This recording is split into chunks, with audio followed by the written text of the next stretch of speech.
दोस्तों साल था 2011 और जगह था अहमदाबाद की साबरमती सेंट्रल जेल, जहां पे 94 आरोपियों पर मुकदमा चल रहा था। जी हां दोस्तों, सही सुना आपने, मुकदमा जेल में चल रहा था क्योंकि किसी को भी उस समय अदालत ले जाना सुरक्षित नहीं था। 2011 के फरवरी में जब कोर्ट ने फैसला सुनाया था तो इस मामले को पूरे 9 साल बीत चुके थे।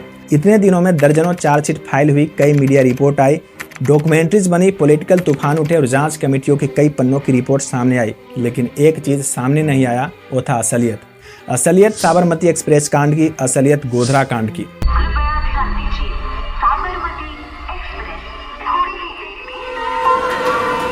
दोस्तों पूरे देश में श्री राम जन्मभूमि आंदोलन का दौर था। 27 फरवरी 2002 को गुजरात के गोधरा स्टेशन पर खड़ी साबरमती एक्सप्रेस में आग लगा दी गई। ये ट्रेन अयोध्या से कार सेवकों को लेकर लौट रही थी। कोच नंबर A6 में लगी आग से 59 लोग जिंदा जल गए थे, जिसके बाद देखते ही देखते गुजरात दंगों की आग में झुलसने लगा। साबरमती एक्सप्रेस केस में जांच के बाद पुलिस ने 94 आरोपियों के खिलाफ चार्जशीट दाखिल की। शुरुआती सुनवाई में कोर्ट ने माना कि हादसा कोई एक्सीडेंट नहीं था बल्कि एक सोची समझी साजिश थी। कोर्ट ने 11 आरोपियों को फांसी की सजा और 20 को आजीवन कारावास की सजा सुनाई और बाकी 63 आरोपियों को बाइज्जत बरी कर दिया। बरी होने वालों में वो नाम भी शामिल था जिसे पहले मुख्य आरोपी माना जा रहा था। मामला हाई कोर्ट गया। 2017 में गुजरात हाई कोर्ट ने भी इस केस पर फैसला सुनाया। फर्क बस इतना था कि जिन 11 लोगों को फांसी की सजा सुनाई गई थी उनकी सजा को आजीवन कारावास में बदल दिया गया। दोस्तों आज 22 साल हो गए हैं, अभी भी यह मामला सुप्रीम कोर्ट में लंबित है और जनवरी 2025 में इस पर सुनवाई होगी। लेकिन इन सब के बीच इस घटना से जुड़े कई सवालों की चर्चा फिर से हो रही है, जिसका जवाब इस वीडियो में आपको मिलेगा। आज पर्दे खोलेंगे गुजरात में हुए गोधरा कांड की, इसलिए इस वीडियो को पूरा देखिएगा। तारीख थी 6 दिसंबर, साल था 1992, जब पूरे देश में श्री राम जन्मभूमि का मुद्दा अपने चरम पर था। इसी दिन अयोध्या में विवादित ढांचे को गिरा दिया गया, जिसके बाद अगले 1 दशक तक श्री राम जन्मभूमि का मुद्दा छाया रहा। उस वक्त देश में कई हिंदू मुस्लिम बैठकें आम हो गई थी। इसी तरह 2001 में तब के इलाहाबाद में हिंदू संगठनों की एक बैठक बुलाई गई, जिसमें फैसला लिया गया कि राम मंदिर निर्माण के लिए एक बहुत बड़ा अभियान चलाया जाएगा। इस अभियान के 3 प्रमुख चरण तय किए गए थे दोस्तों। पहला था जल अभिषेक, दूसरा था जप यज्ञ और अंत में पूर्णाहुति महायज्ञ। इस अभियान का लक्ष्य था पूरे देश के कोने कोने से लोगों को जोड़कर अयोध्या में राम मंदिर निर्माण के मांग को और बल देना। पूर्णाहुति यज्ञ की शुरुआत हुई थी 24 फरवरी 2002 से और विश्व हिंदू परिषद ने सभी कार सेवकों से पूर्णाहुति यज्ञ में शामिल होने का आग्रह किया था। उस समय दोस्तों गुजरात से जो भी कार सेवक जप यज्ञ में शामिल हुए थे उन्हें 2-2 हजार के 3 जत्थों में अयोध्या भेजने का प्लान बना था। पहला बैच जिसमें लगभग 2000 कार सेवक थे वो 22 फरवरी को गुजरात से अयोध्या के लिए रवाना हुआ और 3 दिन बाद 25 फरवरी को ये बैच अयोध्या से गुजरात के लिए वापस लौटा। दोस्तों आना और जाना दोनों एक ही ट्रेन साबरमती एक्सप्रेस से हुआ था। रेलवे टाइम टेबल के मुताबिक ट्रेन को 26 तारीख की रात 3 बजे तक गोधरा पहुंच जाना था, लेकिन ट्रेन करीब 5 घंटे लेट से चल रही थी। 27 फरवरी की सुबह 7:43 पर ट्रेन गोधरा स्टेशन पर पहुंची। ट्रेन में कुल 18 डिब्बे थे, जिनमें 10 स्लीपर, 6 जनरल और 2 लगेज के डिब्बे थे। जैसा कि आपको पता है कि हमारे देश में स्लीपर और जनरल डब्बे का हाल कैसा हो जाता है, लोग जानवरों की तरह यात्रा करने को मजबूर हो जाते हैं। खैर ये तो भारतीय रेलवे की समस्या है जो तब भी थी और आज भी है। ट्रेन की सीटिंग कैपेसिटी की बात करें तो 1320 से ज्यादा सीट नहीं थी, लेकिन दोस्तों सिर्फ कार सेवकों की संख्या ही 2000 के लगभग थी। इसके अलावा बाकी के पैसेंजर भी मौजूद थे। उस समय अधिकतर कार सेवकों के पास स्लीपर कोच की टिकट नहीं थी। इसके बावजूद जैसा कि आमतौर पर ट्रेनों में होता है, वे लोग रिजर्व डब्बों में बैठे थे। इस घटना की जांच के लिए नानावती आयोग बनी, जिसकी रिपोर्ट के मुताबिक कार सेवक अनरिजर्व सीटों पर बैठे थे। लोग सीटों के बीच के रास्ते और टॉयलेट के पास भी बैठकर सफर कर रहे थे। डब्बे इतने खचाखच भरे थे कि टीटी भी टिकट चेक करने नहीं आ पाए। इस पूरे घटनाक्रम में A6 कोच को निशाना बनाया गया, जो कि इस ट्रेन के बीचों बीच था। पैसेंजर से बात करने के बाद आयोग ने यह अनुमान लगाया कि A6 में लगभग 200 लोग थे। खैर गोधरा स्टेशन पर सुबह 8 बजे के करीब इस कोच में आग लग गई और आग किसने लगाई, इसे ही लेकर पूरा का पूरा विवाद है। लेकिन फिलहाल जानते हैं कि आग लगने के बाद क्या हुआ था। दोस्तों जब तक फायर ब्रिगेड और बाकी की मदद पहुंचती, A6 कोच तेजी से जलने लगा और जब तक आग बुझाई जाती 59 लोगों की जानें चली गई। जिसके बाद शुरू हुआ असंख्य कहानियां, थ्योरीज और दंगों का सिलसिला, जिसने पूरे गुजरात और फिर पूरे देश में भूचाल ला दिया। लेकिन ये सवाल बना रहा कि आग लगी कैसे। घटना के तुरंत बाद कई तरह की बातें फैलने लगी। विश्व हिंदू परिषद और अन्य हिंदू संगठनों ने इसे हिंदुओं के खिलाफ एक प्री प्लान साजिश करार दिया। गुजरात सरकार ने इसे साजिश बताया और कहा कि कश्मीर के आतंकियों और गोधरा के कट्टरपंथियों ने इसे मिलकर अंजाम दिया है। दोस्तों, इसके विपरीत एक पक्ष का मानना था कि यह एक हादसा था, तो फिर सच क्या था दोस्तों? ये साजिश थी, आतंकवादी गतिविधि या फिर एक हादसा? इसे जानने के लिए आपको कुछ चीजों को समझना पड़ेगा, जैसा कि नानावती कमीशन की रिपोर्ट, फोरेंसिक साइंस लेबोरेटरी की रिपोर्ट, उमेश चंद्र बनर्जी की रिपोर्ट और अदालतों के फैसले, जहां पे 2017 में गुजरात हाई कोर्ट ने यात्रियों को ही मौत का जिम्मेदार ठहरा दिया और आरोपितों को दयालु और ईमानदार बताया था। कैसे, जानेंगे वीडियो में। दोस्तों, साबरमती एक्सप्रेस कांड और उसके बाद हुए दंगों की जांच के लिए गुजरात सरकार ने एक सिंगल मेंबर जांच कमेटी बनाई थी।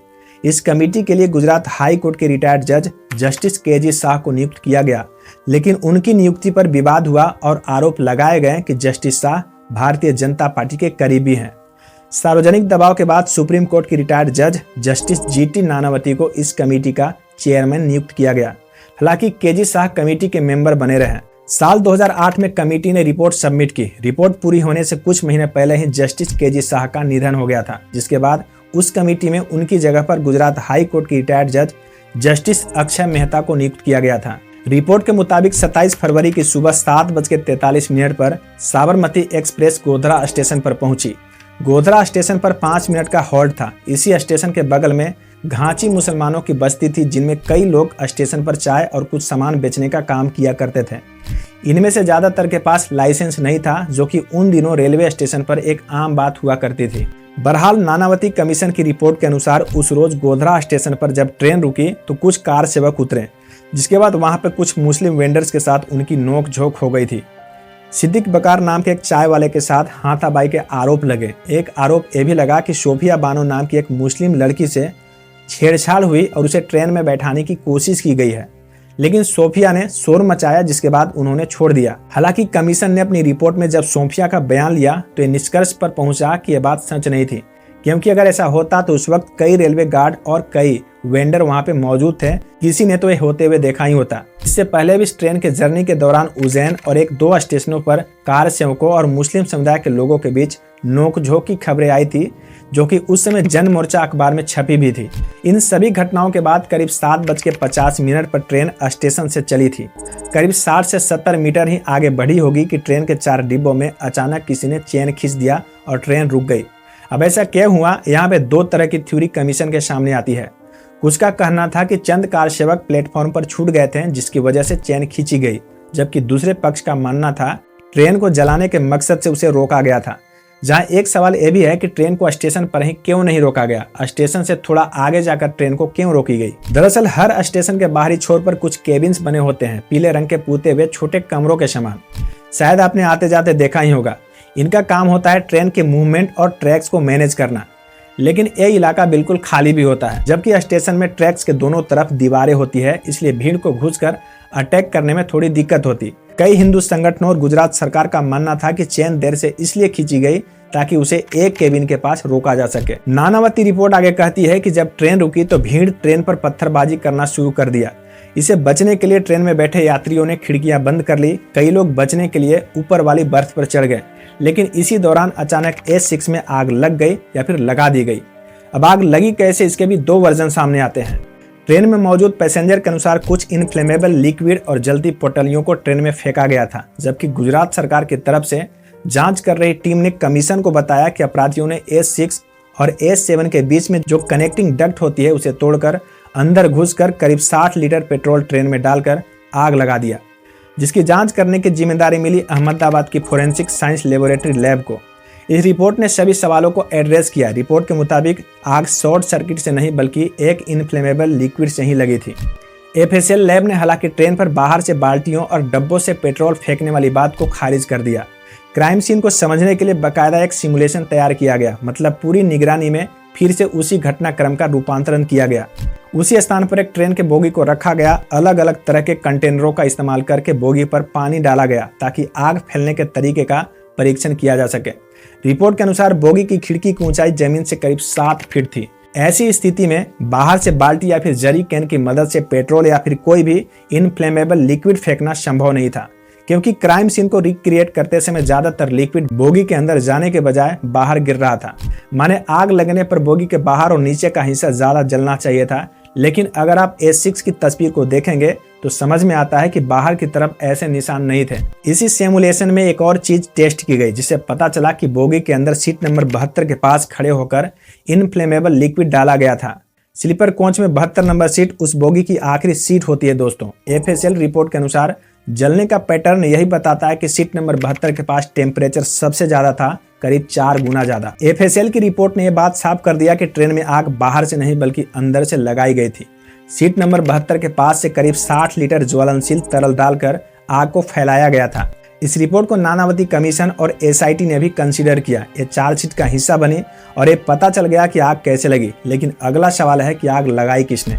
नानावती कमीशन की रिपोर्ट में कुछ थ्योरीज का जिक्र है। इसके अनुसार इस घटना के जिम्मेदार नामों में शामिल थे नानू मियाँ, मौलवी उमर, रजाक और सलीम पानवाला। एक बार इन सभी के बारे में जान लेते हैं। नानावती कमीशन और SIT की तरफ से फाइल चार्जशीट में मौलाना उमर और नानू मियाँ इस घटना के मास्टरमाइंड थे। मौलाना उमर गोधरा क्षेत्र में देवबंदी तबलीग जमात आंदोलन का एक बहुत बड़ा नेता था। कुछ देर पहले हमने आपको बताया कि गोधरा स्टेशन के पास घांची मुसलमान समुदाय के लोग रहते थे। इस समुदाय में तबलीग जमात के काफी फॉलोअर माने जाते हैं। मौलाना उमर पर इस साजिश में शामिल होने और उसकी जांच में रुकावट डालने का आरोप भी लगे थे। नानू मियाँ उत्तर प्रदेश का रहने वाला था, जो कि CRPF में कांस्टेबल था और इसे अप्रैल 2000 में नौकरी से निकाल दिया गया था। इसके अलावा रजाक और सलीम पानवाला गोधरा स्टेशन पर अपनी दुकान चलाते थे। अजय कानूभाई गोधरा स्टेशन पर एक चाय की टपरी का काम करते थे और इस केस में विटनेस भी थे। उन्होंने कमीशन को बताया कि सलीम पानवाला और रजाक कुरकुर स्टेशन पर मौजूद सभी वेंडर्स पर अपनी धाक जमाते थे। उनकी मर्जी के बगैर स्टेशन पर कोई भी व्यक्ति सामान नहीं बेच सकता था। यहाँ तक कि रेलवे के अधिकारी और सुरक्षा बल भी उनको कंट्रोल नहीं कर पाते थे। नानावती कमीशन को डिप्टी SP नोएल परमार ने बताया कि पूछताछ के दौरान रजाक ने बयान दिया था कि नानू मियाँ अपने गोधरा दौरे के दौरान अक्सर अमन गेस्ट हाउस जाया करता था। रजाक अमन गेस्ट हाउस का मालिक था और गेस्ट हाउस स्टेशन के बेहद करीब भी था। जब उसने आखिरी बार अमन गेस्ट हाउस का दौरा किया तो उसने रजाक कुरकुर और दूसरे लोगों को बताया कि कैसे कश्मीर में मुस्लिम ऑर्गेनाइजेशन प्रशासन से लड़ रही थी। डिप्टी SP का कहना था कि ऐसी बातों से नानू मियाँ ने रजाक कुरकुर और अन्य लोगों को उकसाने की कोशिश की। इसके बाद हाजी बिलाल, रजाक कुरकुर और सलीम पानवाला घटना से एक दिन पहले अमन गेस्ट हाउस में मिले और साजिश रची। पेट्रोल पंप पर उस वक्त मौजूद कर्मचारियों ने कमीशन को बताया कि 26 तारीख की रात करीब 10 बजे रजाक और पानवाला काला भाई पेट्रोल पंप गए। उनके बाकी साथी जैसे कि सलीम जर्दा, शौकत, इमरान शेरी और जबीर बेहरा 3 व्हीलर टेम्पो लेकर पेट्रोल पंप पहुंचे और 140 लीटर पेट्रोल कनस्तरों में भरवा लिया। पुलिस से पूछताछ के दौरान इन अपराधियों ने बताया कि इन कनस्तरों को अमन गेस्ट हाउस के पीछे रजाक के घर में रखा गया था। मतलब प्लान पहले से फिक्स था दोस्तों। जब साबरमती एक्सप्रेस स्टेशन पहुंची और प्लेटफॉर्म पर सदीक बकार का झगड़ा हुआ, तब सलीम पानवाला और उनके साथियों ने भीड़ को उकसाना शुरू कर दिया। उन्होंने अफवाह फैलाई कि कार सेवकों ने मुस्लिम लड़की को किडनैप कर लिया है और उसे ट्रेन में बैठाकर ले जा रहे हैं। लड़की वाली बात सुनकर आसपास के लोगों ने ट्रेन पर पथराव शुरू कर दिया। इसके बाद शौकत, रफीक, इमरान और शेरी उनके बाकी साथी रजाक के घर पर रखे पेट्रोल से भरे कनस्तर टेम्पो में लेकर एक केबिन के पास पहुंच गए। लतीको नाम के एक शख्स ने एक बड़े चाकू से पेट्रोल के कनस्तरों के ऊपरी हिस्से में छेद कर दिया और कोच S6 और S7 के बीच में वेस्टिब्यूल यानी कि दोनों डब्बों को जोड़ने वाले क्लैंप को काट दिया। उसके बाद इन सब ने मिलकर अंदर करीब 60 लीटर पेट्रोल डाला और आग लगा दी। रजाक और पानवाला ने अपनी निगरानी में इस कांड को अंजाम दिया था। कमीशन के मुताबिक इस पूरे कांड का मास्टरमाइंड था मौलाना उमर। अब यहाँ पे गौर करने वाली बात यह भी है कि 2004 में केंद्र में कांग्रेस की सरकार सत्ता में आई। आनंद फानन में तब की UPA सरकार ने गोधरा कांड और उसके बाद हुए गुजरात दंगों की जांच के लिए एक नई कमेटी बनाई। इस कमेटी का जिम्मा सौंपा गया सुप्रीम कोर्ट के रिटायर्ड जज जस्टिस उमेश चंद्र बनर्जी को। उन्होंने 4 महीनों के अंदर ही रिपोर्ट बना दी। मतलब एक तरफ नानावटी कमीशन की रिपोर्ट बनाने में पूरे 6 साल लगे थे और दूसरी तरफ इस कमेटी ने 4 महीनों में ही रिपोर्ट सौंप दी। इस रिपोर्ट ने गोधरा कांड को साजिश नहीं बल्कि एक एक्सीडेंटल एक्ट बताया था। इस रिपोर्ट के खिलाफ गुजरात हाई कोर्ट में याचिका दाखिल हुई और हाई कोर्ट ने इस रिपोर्ट की बातों को ही खारिज कर दिया, रिजेक्ट कर दिया और इस कमेटी की जांच को ही गैर संवैधानिक घोषित कर दिया गया। सवाल नानावती कमीशन की रिपोर्ट पर भी उठे, लेकिन कोर्ट ने इन सवालों को जजमेंट के दौरान कंसीडर किया। माने इनमें कुछ खामियां थी, आरोप भी थे, लेकिन नानावती कमीशन की रिपोर्ट कोर्ट को कुछ हद तक तर्क संगत लगी। वो कैसे, चलिए जानते हैं। गोधरा ट्रेन कांड मामले में विशेष अदालत के जज PR पटेल ने अपने फैसले में माना कि 26 फरवरी 2002 की रात गोधरा के अमन गेस्ट हाउस में एक साजिश रची गई थी। इस बैठक में रजा कुरकुर के साथ सलीम पानवाला उसके साथी शामिल थे। जज ने कहा कि 27 फरवरी 2002 को एक केबिन के पास चैन खींचकर ट्रेन रोकी गई। इसके बाद 5 आरोपियों अयूब पटेलिया, इरफान कलंदर, महबूब पोपा, शौकत पटेलिया और सिद्दीक बोहरा ने S6 और S7 के कोच के बीच वेस्टिब्यूल को तोड़ा, S6 में घुसे और पेट्रोल डालकर कोच में आग लगा दी। इस आगजनी में 59 लोगों की मौत हो गई, जिसमें सबसे ज्यादा औरतें और बच्चे भी शामिल थे। सरकार की तरफ से पक्ष रखने वाले पब्लिक प्रोसिक्यूटर JM पंचाल के अनुसार अदालत ने इन थ्योरी को कई पहलुओं पर खरा पाया। मसलन FSL की साइंटिफिक रिपोर्ट, वहां मौजूद लोगों ने जो बयान दिए और उस समय घटनाओं की एक दूसरे से जो कड़ियां जुड़ी। 11 लोग, जिसमें रजाक कुरकुर भी शामिल था, उन्हें फांसी की सजा सुनाई गई। 20 लोगों को आजीवन कारावास हुआ, लेकिन कोर्ट ने पुलिस और कमीशन की ओर से आरोपित मौलाना उमर को बाइज्जत बरी कर दिया। ट्रायल कोर्ट के फैसले के बाद यह मामला हाई कोर्ट पहुंचा। साल 2017 में गुजरात हाई कोर्ट ने इस मामले पर अपने जजमेंट दिया। हाई कोर्ट ने 11 लोगों की फांसी को आजीवन कारावास में बदल दिया। इसके पीछे हाई कोर्ट ने 2 तर्क दिए, जिसे सुनने के बाद आपको शायद लगेगा जज साहब भांग पीकर बैठे थे। पहला, हाई कोर्ट का कहना था कि आग एक तरफ से लगाई गई थी। इसका मतलब यह हुआ कि दूसरी तरफ से भागने का रास्ता छोड़ दिया गया था, यानी कि आरोपियों का मकसद इतनी बड़ी संख्या में मौतों का नहीं था। दोस्तों, यहाँ पे हाई कोर्ट ने आरोपियों को ईमानदार और दयालु भी साबित कर दिया। हाई कोर्ट ने दूसरा रीजन ये दिया कि कोच में भीड़ ज्यादा थी। इस वजह से ज्यादा मौतों की जिम्मेदार वो भीड़ भी थी जो ट्रेन के भीतर थी। यहाँ यात्री को ही आरोपी बना दिया। अब इसका मतलब मुझे समझ से बाहर है कि आखिर जज साहब कहना क्या चाहते हैं। इस जजमेंट के बाद 10 अक्टूबर 2017 को इंडियन एक्सप्रेस में एक रिपोर्ट छपी। इसमें S6 में उस वक्त मौजूद लोग जो बच गए थे लेकिन अपने करीबियों को खो बैठे थे, उन्होंने इस जजमेंट को गलत माना। उनका कहना था कि मामला समाज को एक गलत संदेश देगा, और बात सही भी है। दोस्तों, गोधरा कांड भारतीय इतिहास के सबसे बड़े हादसों में से एक थी, और इस घटना के बाद हुए दंगों ने देश की राजनीति का रुख मोड़ दिया। तो दोस्तों, वीडियो कैसी लगी कृपया कमेंट कीजिए और कमेंट करके जरूर बताइए। मिलते हैं नई वीडियो के साथ, तब तक के लिए धन्यवाद।